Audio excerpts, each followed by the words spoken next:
Sa totoo lang, sa totoo lang, sa totoo lang, sa totoo lang yung lahat. Sa totoo lang, sa totoo lang. Hello, good morning, good afternoon, and good evening to all the Filipinos everywhere.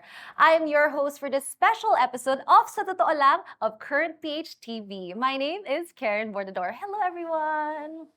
Now, for this episode, we will be looking at the ride-hailing industry sa Pilipinas, particularly the motorcycle taxi. And as everyone in the Philippines knows, Ankas has been at the forefront of the motorcycle taxi industry since 2016. Ankas is the only Filipino ride-hailing firm that invested in turning an informal social sector into one of the most successful small transport entrepreneurs ever in our history. Now, if you remember dati po, illegal para sa atin na sumakay sa mga motorcycles as taxis. Yes, bawal na bawal po yan dahil sa safety concerns. But now, thanks to Angkas, katuwang po natin ang mga motorcycle riders in easing our mobility problems. Millions po ang naitutulong ng Angkas, lalo na sa ating mga estudyante. Plus, of course, pagpasok sa opisina at pagpunta sa mga gimikan. Di ba important yon? Hindi na rin late sa work ang mga empleyado, maging ang mga maliliit na negosyanteng walang tiyagang matraffic ng ilang oras sa masisikip na daan. At syempre, marami na rin sa ating mga taga-government ang nakakapasok ng madalas sa kani-kanilang opisina dahil may angkas na, which has become a daily routine already. So I'm here with the man behind this ride-hailing phenomenon. He is the brains and the soul behind the motorcycle taxi industry sa Pilipinas. I am talking about Mr. George Royeca, the Chief Executive Officer and President of Ankas, the biggest and the pioneer in the motorcycle taxi services in our country. Mr. George Royeca, thank you so much for having us, and of course, for you being here. Yeah, thank you so much. And, it is an opportunity for us to talk about the ride-hailing app industry with you, specifically the motorcycle taxis. Thanks for having me, Karen. Yes, thank you. So, ang tanong po namin, okay, ano po kayo bago kayo naging CEO ng Angkas? I was in tech talaga and media. So before Ankas, I used to have my own advertising agency, which I still do up to now, still exists. We do commercials, stuff like that. Before that, I used to be the Chief Revenue Officer of Solar Cable. So the Okay. cable networks, yung mga ETC, ganon, Jack TV. So that was, I used to run that. But before that, I was really into tech. So I had a broadband company way back then, and then I went into video games, mga online video games. Fun companies. Internet cafes back when it was still a thing. Mhm. Back then, 70% of internet was internet cafes. So yung mga ganito ko alam kung naabutan mo na yung Karen. Pero you know what? It sounds like it's so perfect because the branding of Ankas is, talagang gets na gets namin. Also, you have the app going on as well kasi nga, you have a background pala. Okay. So why specifically a motorcycle taxi? Like, what made you think na ito yung business ko ngayon? So, dalawa yan eh. Tatlo pala. Number one, taga Mindanao ako. I'm from Jensan. So doon talaga maraming habal-habal. So I grew up with habal-habal. Doon nag-umpisa yun. And pangalawa, mahilig ako magmotor. Right. But third reason, What do you ride, by the way? I ride Ducati Street Fighter. Oh my gosh, all right. But that's my favorite bike. But I have all kinds of bikes, everywhere from scooters to big bikes. And the third and most important reason is that I married a Singaporean. And in Singapore, walang traffic. Everything is 15 minutes away. So when she went to the Philippines, she made me realize what no other Filipino at that time realized because of what I call learned helplessness.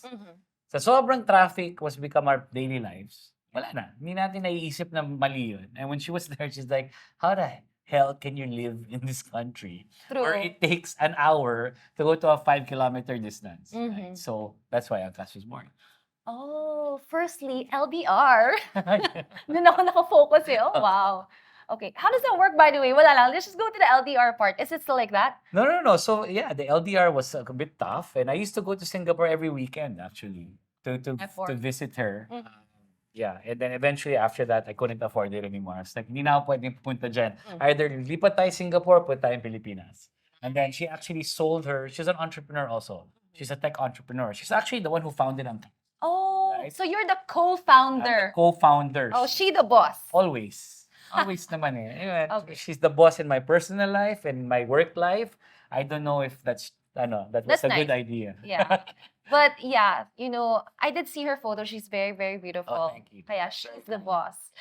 You mentioned earlier that you ride a Ducati. Will we ever see like luxury, motorcycles sa Angkas? I'm wondering. Well, that's up to the regulators. Although there's a certain speed limit that we want to abide by, and we don't want to do it fast. But maybe if we start doing highways, baka naman pwede. Diba? Parang the feels of having such a nice bike to pick you up. Pero you did mention na you were inspired because of habal-habal, Correct. diba? And honestly, before, illegal nga siya, diba? Yes. So paano mo na-transform to na parang, I can make this possibly a legal thing and an actual business here in the Philippines. Like, paano nyo napa-oo ang gobyerno? Number two things. One, with a lot of pain and suffering. And that second one, with really a deep sense of naivety and willpower. Like for us, we actually didn't know that it was illegal.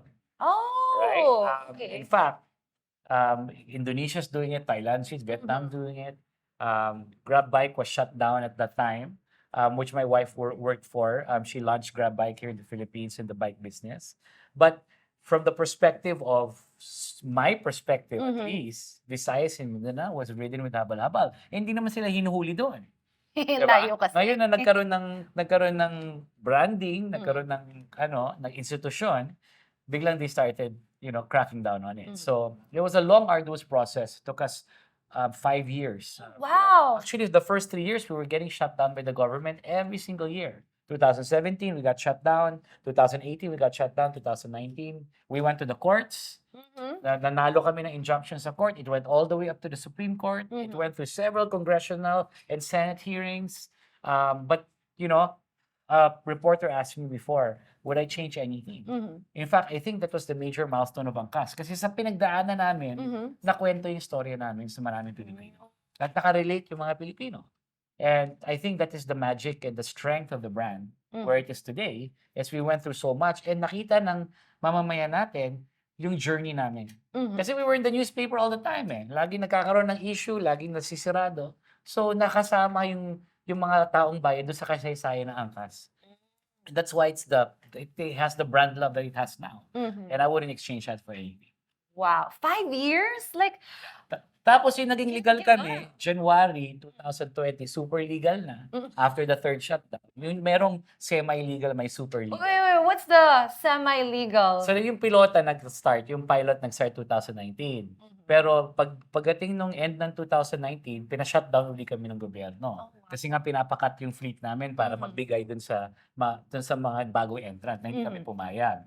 So parang semi-legal. So naging super legal kami January 2020. And sabi ko pa sa asawa ko, sa mga empleyado ko, na this is it. Nothing can stop us now. We will never get shut down again. 2 months later, the pandemic hit. Oh no! 2 years kaming tenga. So, story of our lives. So, Ankas is a story of grit and resilience. And that's really imbibed in our DNA. Ngayon, anumang sako na mangyari, anumang issue, left and right, ang daming mga pinagdaanan na parang there's really just, for us, it's the regular day in the office. May crisis na malaki, regular day in the office. Wow. So, also, Grit. Grit. Imagine that. So, wait, nung pandemic, hindi kayo as in the business was shut down? Walang transportation yon. We did a little bit, like nagkaroon kami ng patches of being open. We were giving frontliners free service. We were also doing deliveries. But, it was spotty at best. But it was very, very hard. So how are you able to grow the business considering you had so many challenging years? Not even like months, years. Just put when you're climbing a mountain, you don't look at the peak. You just look at your step, right? Your 1 feet in front of the next. Yeah. 1 foot in front of the next, and you just keep moving on. So for us, we're a company that solves problems. And lahat ng kinaharap namin, we just solve it right then and there and just move on. Nice. That's always propelled us. Diba? Kung walang problema yung kumpanya namin, parang hindi tama. It's like you're not famous without bashers. You're Parang not ganun. famous without bashers. So, importante yung mga bashers. Thank you so much because it helps you guys improve, right? So, you know, you did mention na you guys thrive in adversity. Paano yung mga challenges, yung mga daily challenges? How do you win it? Siyempre sa industry natin, ang dami mga nagsasabi, mali ito, ang dami mga comments na online. Like, how do you win? Alam mo, maraming experts. Yeah. Maraming consultants, Buong social media consultant ko eh. True. But you just ignore the noise. You have to be able to discern what is noise and what is your objective. You only start listening to noise kung wala kang actual objective. And our objective is very simple. Kala namin, we were giving alternative mobility or just giving alternative mobility to people that wanted to go through traffic better, passengers. Pero what will really stop is the job creation part. We looked at one biker and how we uplifted his family out of poverty, how we were able to make his kids graduate from school, That's nice. create new dreams. In fact, meron akong pact with my bikers. Ang pact ko sa bikers ko is bawal ang anak nila maging angkas biker. Oh. Because they now have a different path versus the kids now have a different path versus their parents. So wag kayong mag-ambisyon na maging angkas biker. Mag-ambisyon kayo, maging entrepreneur, maging doktor, maging inihero, at kung ano man. Kasi nabigyan kayo, kaya naging angkas biker yung mga ama nyo para mabigyan kayo mas magandang kinabukasan. That's a nice And that's my outlook. objective. And because of that being my objective, it weeds out all the noise. Okay, that's very nice. I'm wondering, what are the benefits being an Ankas driver? Marami. For one, you have a very stable income. You earn about 1,000 to 1,500 pesos per day. Wow. But kung full-time biker ka na sobrang sipag, umaabot ng 2,000, 3,000 yan. And also you have insurance, diba? So pag may na-aksidente, hindi ka nais-nais, sagot yun ng insurance, diba? So hindi mo na iniisip yung mga ganong klaseng problema. And also, you become a pillar of society, diba? You're able to really create, you not just have a job, but ang focus namin is paano namin gagawing career yan para sa mga biker. And yun talaga yung ginawa namin. That's why we've been lobbying for the inclusion of our bikers to SSS, Oh, the nice. inclusion of our bikers to Pag-ibig, to PhilHealth, magkaroon sila makapagtayo ng bahay. Marami ng angkas biker na nakapagtayo ng bahay. Marami rin hindi. Dapat lahat nakapagtayo ng bahay. Ayan, So dapat yan lahat. yung focus namin. And this is how we create professionals and create a career out of being a motorcycle taxi driver. And we want to be able to create this formula in the system and expand it to every corner in the Philippines. So every Filipino that needs an opportunity. Wow. Ankas does support the riders. Specifically, meron kayong safety driving mga, lessons, trainings. Like, how does that help your riders to follow traffic rules? World of difference. Alam mo, ang problema sa Pilipino is sistema natin, benta tayo ng motorsiklo. Tapos, ini-imagine natin na automatic na marunong na magmotorsiklo yung mga Pilipino True. na bumibili na hindi dumadaan sa eskwelahan. At pag dumadaan naman sa eskwelahan, bibigyan natin ng karagdagan na buwis na magkano rin yon, 'di ba? Hindi naman lahat nakaka-afford. Kaya nga bumili ng motorsiklo yan kasi mas mura, 'di ba? Abot kaya yon. Tapos dadagdagan mo pa ng additional na gastos.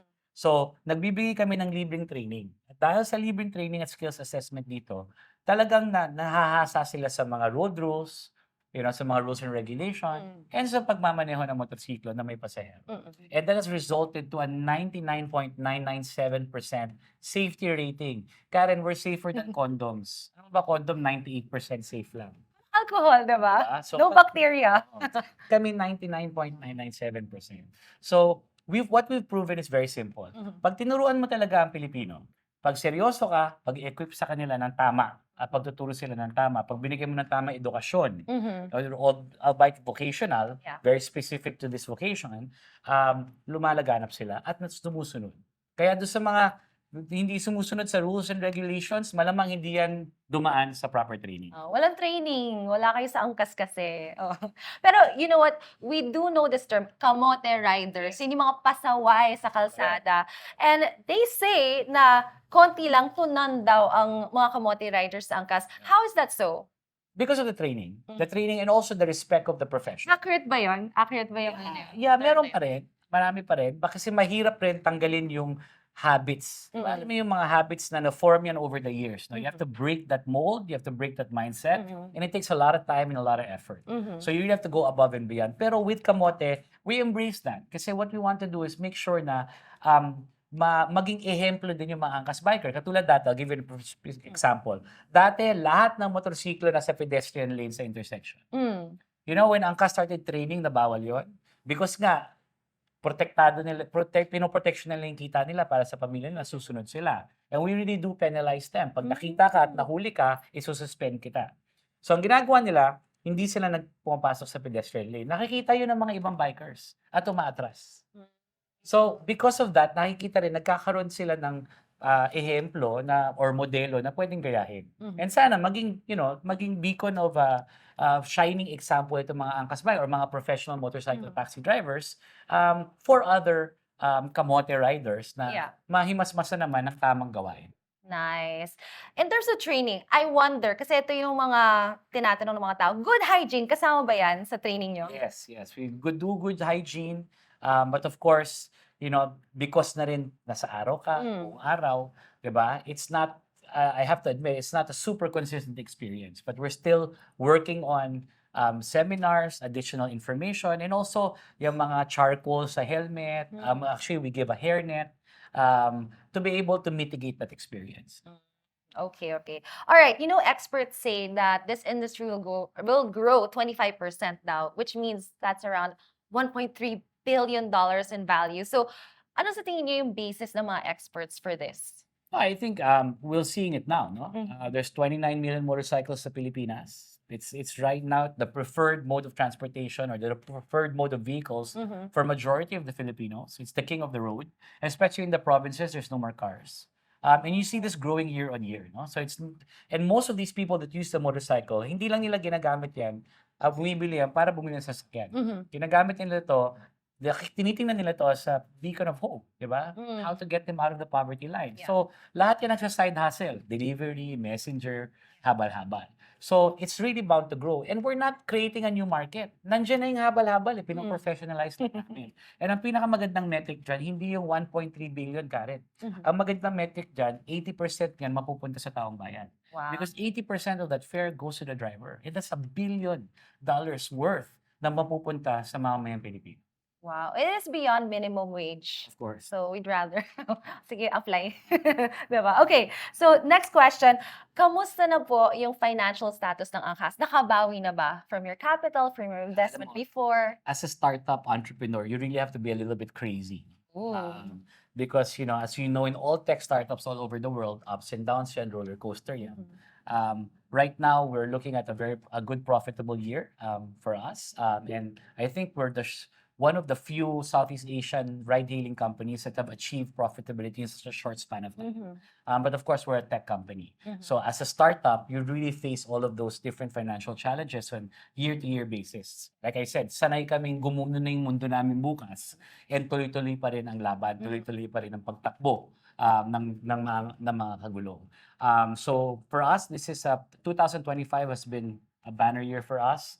We've grown our top line. We've significantly increased our EBITDA, and we're really financially prudent. Sa amin, ang focus namin is how do we grow this sustainably?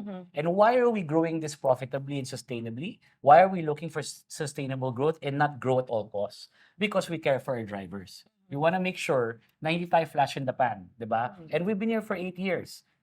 Global pandemic, regulatory shutdowns, our app crashing, at kung ano-ano na na-experience namin, and we're still here. And we're gonna still be here for another 8 to more years to come. Yay! Parang ano lang, ipis. Pero nag-good way Mamatay ba? tayo, yes. Yes, they will survive all throughout.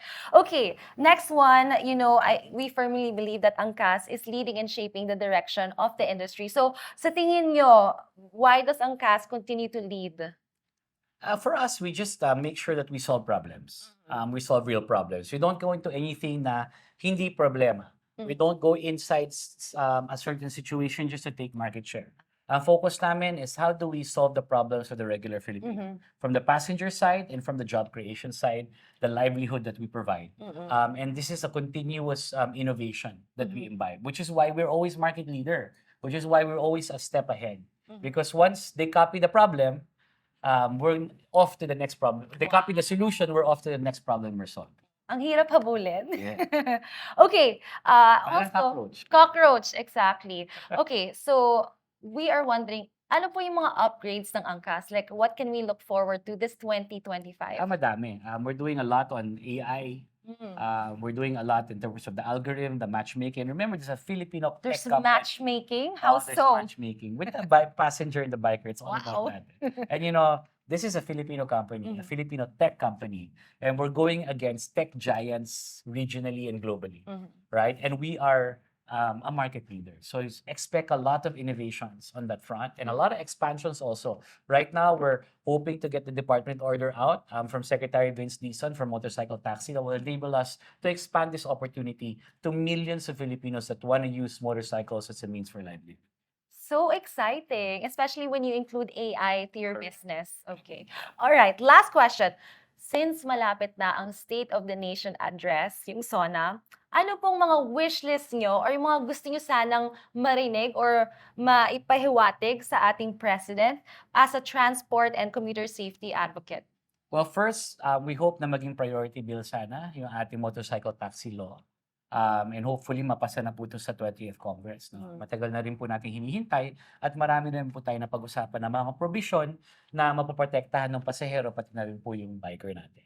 That's number one. Number two, sana po magkaroon ng mas malawak na programa regarding sa mga iba-ibang benepisyo ng sektor po natin ng mga Pilipino na ginagamit po ang motorsiklo para sa hanap buhay. Isa na doon ang mga fuel subsidy na dahil nga po sa hindi kasiguraduhan ng ating nakadepende po yung presyo ng langis natin sa ibang bansa o sa mga nangyayari sa ibang parte ng mundo, we want to make sure na we can mitigate these price hikes with fuel subsidies. No? Ito naman po ang ayuda na napupunta sa isang sektor na productive na nagkatrabaho na. Bawas gastos to at dagdag kita. At itong excise tax na binibigay na china-charge po ng gobyerno para sa langis, sana naman po ma-waive po o mabawasan po para dun sa mga nagbibigay ng serbisyong pampubliko sa taong bayan, katulad ng mga motorcycle tax. Ayan, so abolish excise tax. Actually, I've been talking about it also elsewhere. Hindi naman abolish, Karen. It's really more for just those that are serving the public. Oh, diba? okay. Public utility vehicles, baka pwede we can relax on that. Sila mismo. Hindi, Magkaroon tanggal tayo na. ng subsidy. Joke lang. But of course, yes, we totally understand you. And we do hope for the best for your Ankas. And yes, guys, book your next ride already with Ankas, all right? There you have it, George Royeca, CEO and co-founder of Ankas. Thank you so much. Thank you. Okay. And so goes our latest episode of Sa Totoo Lang dito sa Current Page TV. Do like and subscribe, and don't forget to visit our Facebook page and our website, www.currentph.com. So hanggang sa muli, this is Karen Bordador. Have a nice day and see you again next time. Okay. Yay!